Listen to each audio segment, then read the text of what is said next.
नमस्कार, मैं दीपक शर्मा और मेरे YouTube मंच पर आपका स्वागत है। दोस्तों, देश की सबसे बड़ी अदालत ने, सुप्रीम कोर्ट ने आज फिर एक बार फिर मोदी और शाह को बड़ा झटका दिया। गुजरात लॉबी की तमाम कोशिशों के बावजूद, तिगड़मों के बावजूद, दबाव के बावजूद सुप्रीम कोर्ट ने आज आखिरकार केजरीवाल को जमानत दे दी और आज शाम तिहाड़ जेल से निकलते ही, या यूं कहें जेल के दरवाजे से निकलते ही सबसे पहला चैलेंज केजरीवाल ने मोदी और शाह को दिया, तानाशाही को दिया। आप लोगों से एक ही निवेदन है, हमें सबको मिलके देश को तानाशाही से बचाना है। मैं तन मन धन से लड़ रहा हूं, संघर्ष कर रहा हूं तानाशाही के खिलाफ।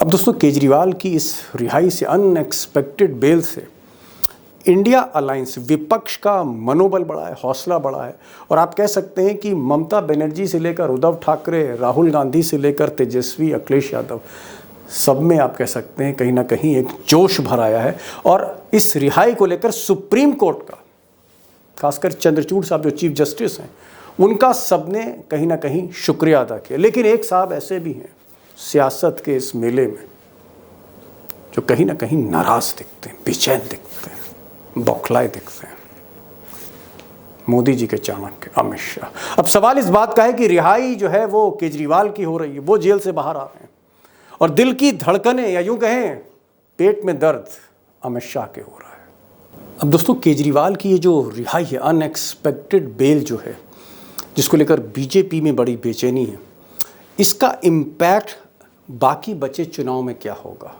जो चौथा फेज का चुनाव है, पांचवा फेज, छठा फेज, सातवां फेज, ये जो बाकी चरण चुनाव के बचे, इस पर कितना इम्पैक्ट होगा केजरीवाल का?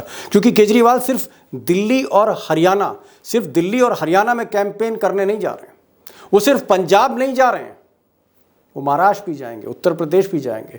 उनके पास एक बड़ा ब्लूप्रिंट है। सवाल इस बात का है कि केजरीवाल कितनी सीटों पर, और मैं सिर्फ दिल्ली की बात नहीं कर रहा हूं, हरियाणा की बात नहीं कर रहा, पंजाब की बात नहीं कर रहा, कितनी सीटों पर केजरीवाल इंपैक्ट करने जा रहे हैं, कितनी सीटों का फायदा इंडिया अलायंस का होगा, कितनी सीटों का नुकसान बीजेपी का होगा, ये मैं आपको आगे बताऊंगा, डिटेल में बताऊंगा। लेकिन जो मैंने पहले सवाल किया था कि अमित शाह साहब चाणक्य इतना क्यों बौखलाए, उनके पेट में दर्द क्यों हो रहा है?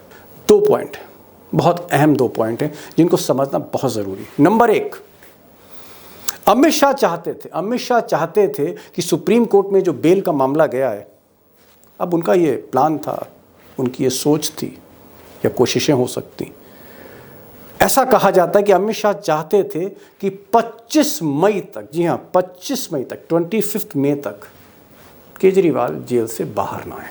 क्योंकि 25 मई इंपॉर्टेंट है, क्योंकि 25 मई को दिल्ली में भी वोटिंग है, हरियाणा में भी वोटिंग है। जी हाँ, 2 की स्टेट जहाँ केजरीवाल का सबसे ज़्यादा इम्पैक्ट है, पंजाब के अलावा।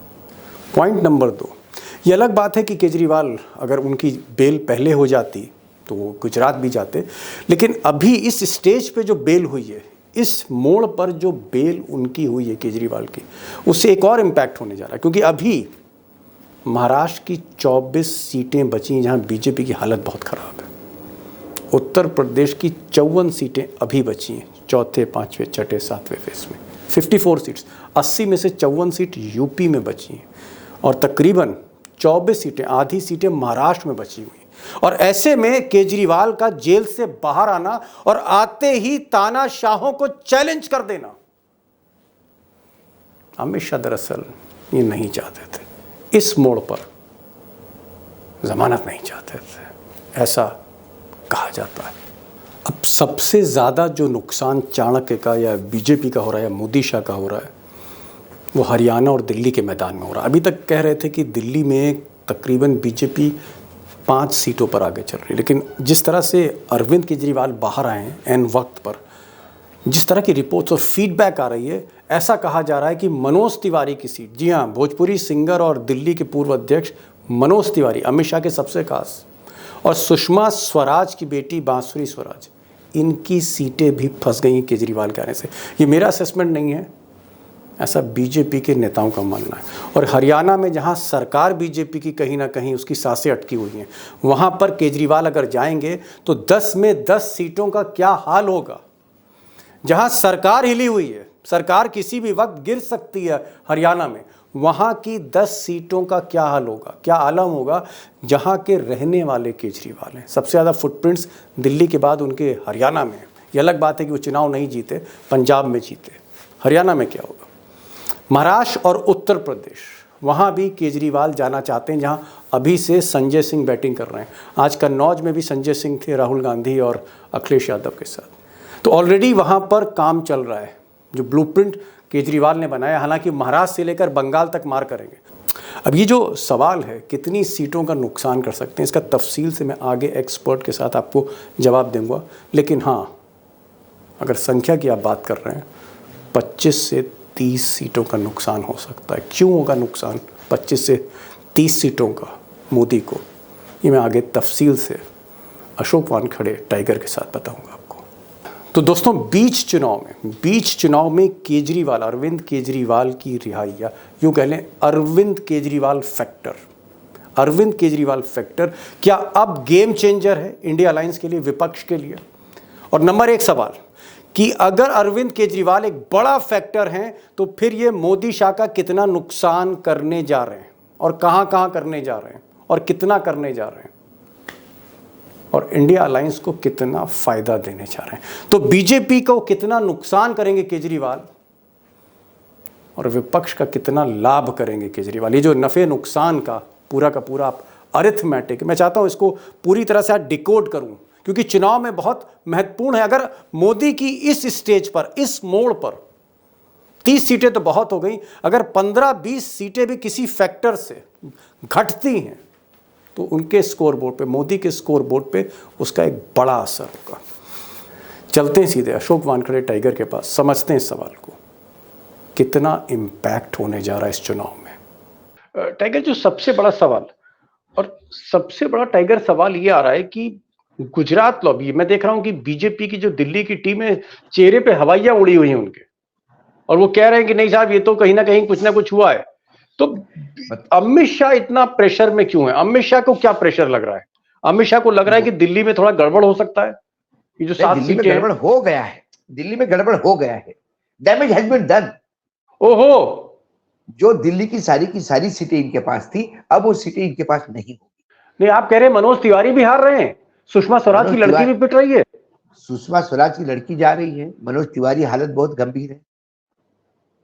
अरे साहब टाइगर, 7 सीटें 2014 में मोदी जी स्वीप कर गए, 2019 में मोदी जी ने स्वीप कर लिया, झाड़ू लगा दी। आप कह रहे हैं कि हालत खराब है मोदी जी की दिल्ली में। दिल्ली तो गढ़ है, दिल्ली से बड़ा तो कोई गढ़ ही नहीं है मोदी का लोकसभा में। आप वो सीख वाला झाड़ू उपयोग में लाके देखिए। सीख वाला झाड़ू साफ सफाई बहुत बढ़िया करता है, लेकिन नजरअंदाज कर दिया तो अपने हाथ में ही उसकी सीख घुस जाती है। इस बार ये झाड़ू ने उसी हाथ को जख्मी किया जो स्वीप कर रहा था, क्योंकि आपने मोदी जी ने सीख वाली झाड़ू पकड़ ली। आपने इसको टेकन फॉर ग्रांटेड लिया। आपने दिल्ली की जनता को ग्रांटेड लिया। आपने दिल्ली की जनता का अपमान किया। आपने एक इलेक्टेड सरकार की पूरे अधिकार छीन लिए एक कानून पास करके, जबकि सर्वोच्च न्यायालय ने उसको अधिकार दिया था। क्या कितना अपमानित किया। क्या दिल्ली की जनता का स्वाभिमान नहीं है? क्या दिल्ली की जनता को अधिकार नहीं है कि हम किसको चुनाव जितवा के दे? ये आप तय करोगे कि हम किसको नेता बने, या आप तय करोगे कि हम किसको कॉर्पोरेशन में लाए? ये मोदी जी के कहने से हम मुख्यमंत्री बनाएंगे? ये क्या रूल है? ये क्या डेमोक्रेसी है, दादागिरी है, डिक्टेटरशिप है, अंडरवर्ल्ड की भाईगिरी है? क्या है दिल्ली में? किस अधिकार से उन्होंने कानून पास किया?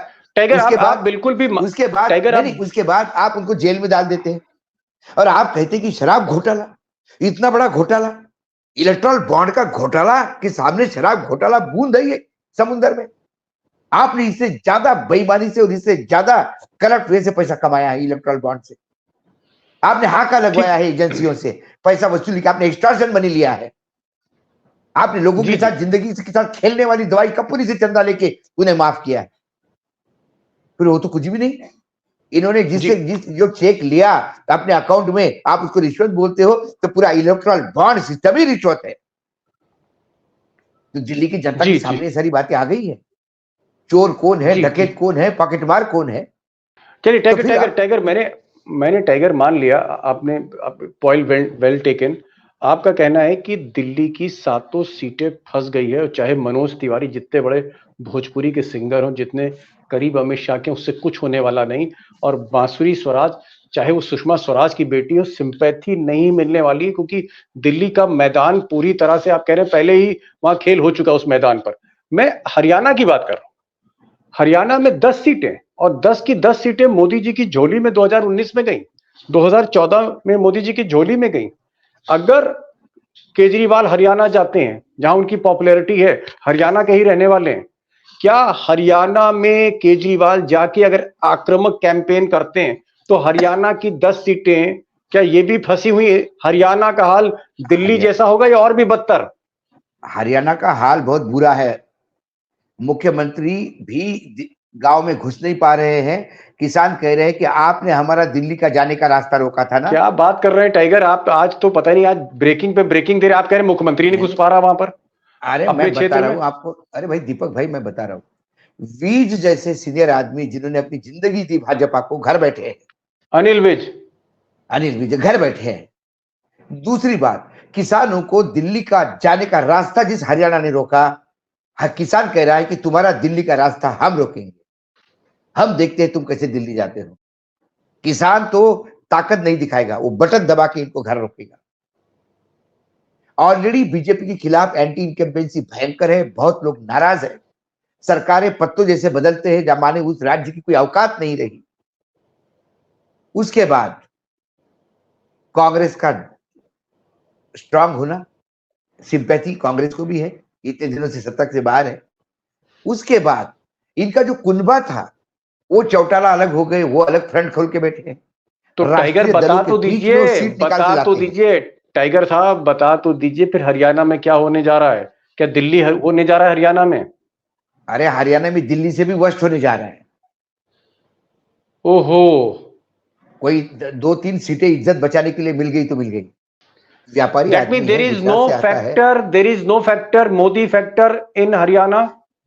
Where is Modi factor? There is no Modi factor in entire India. Forget about Haryana. Where is Modi factor? जी, मोदी फैक्टर होता तो पाकिस्तान को लाना नहीं पड़ता बीच में। मोदी फैक्टर होता तो इतने झूठ पे झूठ नहीं बोलने पड़ते कि गले का मंगलसूत्र लेकर मुसलमानों को दिया जाएगा, पाकिस्तान खुश होगा, ये बोलने की जरूरत नहीं होती है। आपने देख पे ध्यान दो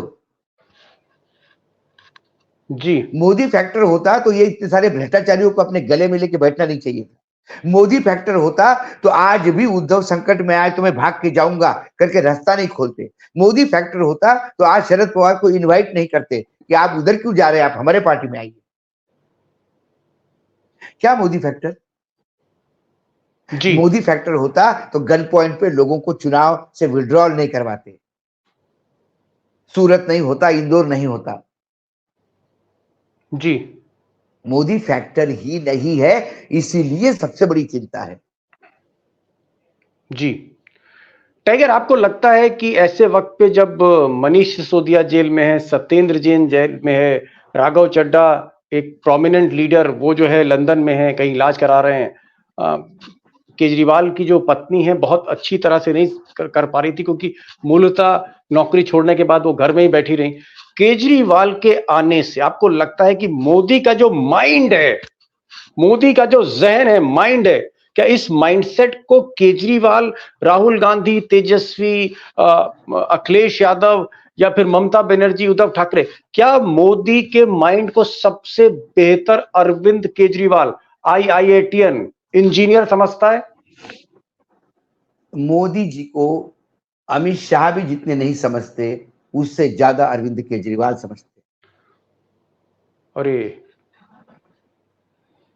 बिग स्टेटमेंट, बिग स्टेटमेंट। यदि अमित शाह मोदी जी को समझ लेते अच्छी तरह से, तो अमित शाह के लोग जो हाशिए पे है गुजरात की राजनीति में, वो नहीं होता। और यदि मोदी जी अमित शाह को बहुत अच्छी तरह से समझ लेते, तो आज वो अपने आप को अकेले नहीं समझते। ये वस्तु स्थिति है, हवाबाजी नहीं है, ये फैक्ट है। जी। यदि मोदी फैक्टर होता तो अपने प्रिय अडानी और अंबानी के पास ब्लैक मनी है और वो कांग्रेस को देते, ऐसा बोलते भी नहीं मोदी जी। जी। टाइगर, ये सब क्यों करना पड़ रहा है? आपको लगता है कि केजरीवाल जो बाकी बचे दिन हैं अगर उसमें मेहनत करते हैं और खुलकर बैटिंग करते हैं, चौके छक्के मारते हैं जो उनकी आदत है, नहीं, आपको लगता है पंजाब, दिल्ली, हरियाणा, केजरीवाल केजरीवाल धोनी, वो धोनी है? सिंगल रन ले ही नहीं, वो सिंगल रन ले ही नहीं सकते, मजबूर है। वो छक्के चौके ही मारेंगे और दबा के मारेंगे। बहुत नेट प्रैक्टिस की है उन्होंने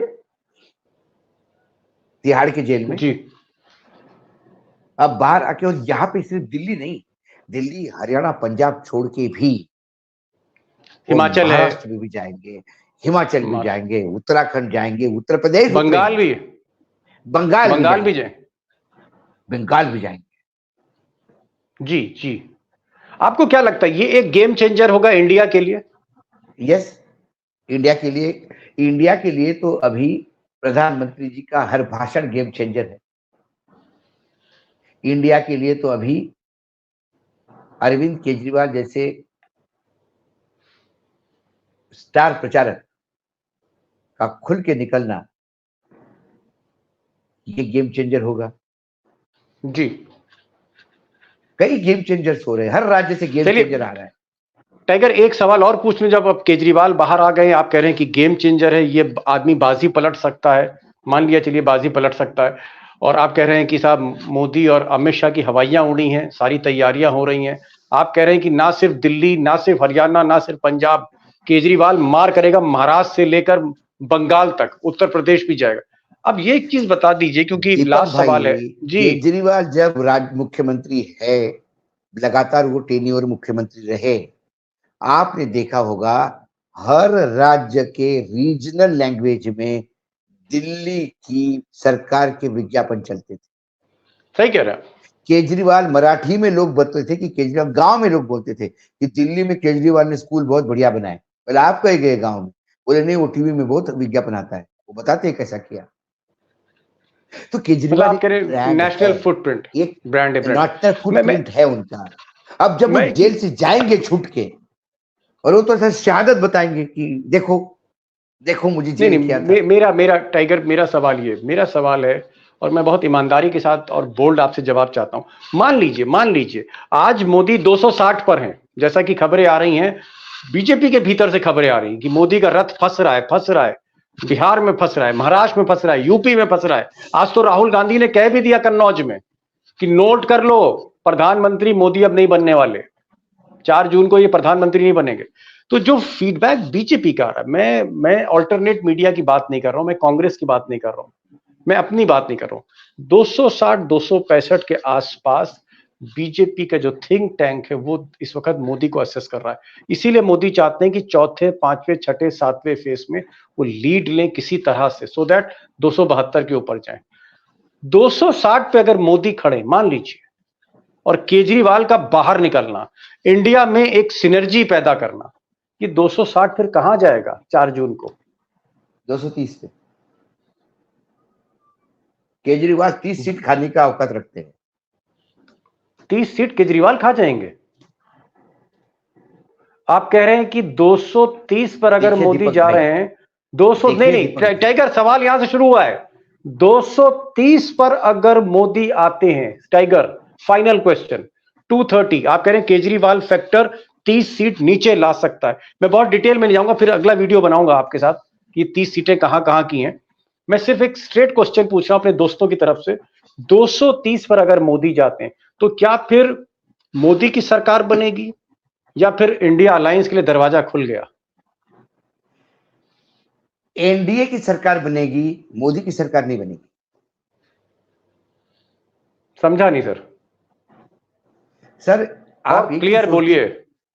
क्लियर मैं यही कहता हूं, रथ का पहिया फंस गया है, अब कर्ण की मृत्यु अटल है। जी। हम्म। मतलब आप कह रहे हैं कि Modi will not be the prime minister. नया सेनापति अपॉइंट करना जरूरी है, फिर 230 चाहे और अगर ये 230 के भी 230 नीचे जाते हैं तो मुझे लगता है एनडीए की भी सरकार नहीं आएगी। ये 200 तक भी पहुंच गए तो फिर पर इंडिया गठबंधन प्रयास करेगा। लेकिन मैं आज भी बताता हूँ, इंडिया गठबंधन सबसे पहले इंडिया गठबंधन एक देश में साफ सुथरी सरकार चाहता है, संविधान से हिसाब से चलने वाली सरकार चाहता है, गरीबों की भला करने वाली सरकार चाहता है, जी जन की बात सुनने वाली सरकार चाहिए, मन की बात करने वाली सरकार नहीं चाहिए।